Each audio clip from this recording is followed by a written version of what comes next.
Timbale food.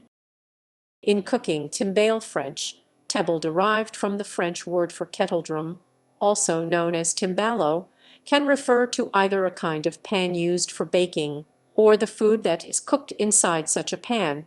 Timbale pans can be large, such as that used to bake a panettone, or they can be small enough to comprise a single portion like a tartlet pan. Timbales typically narrow toward the bottom. Bundt pans, angelfood cake pans, and springform pans can be substituted for purpose-made timbale bakeware.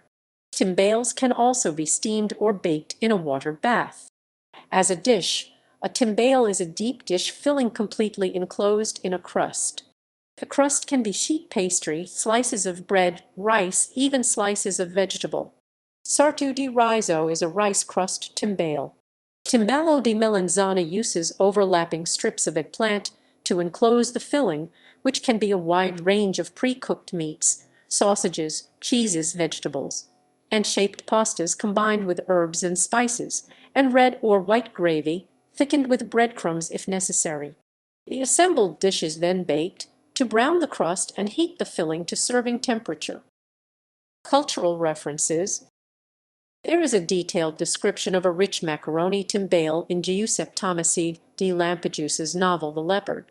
The burnished gold of the crusts, the fragrance of sugar and cinnamon they exuded, were but preludes to the delights released from the interior when the knife broke the crust. First came a smoke laden with aromas, then chicken livers, hard-boiled eggs, sliced ham, chicken, and truffles in masses of piping hot, glistening macaroni, to which the meat juice gave an exquisite hue. Timbales are also mentioned in P.G. Wodehouse's Jeeves in the Offing 1960. And now, if you would show me to my room, I will have a bath and brush up so as to be all sweet and fresh for the evening meal.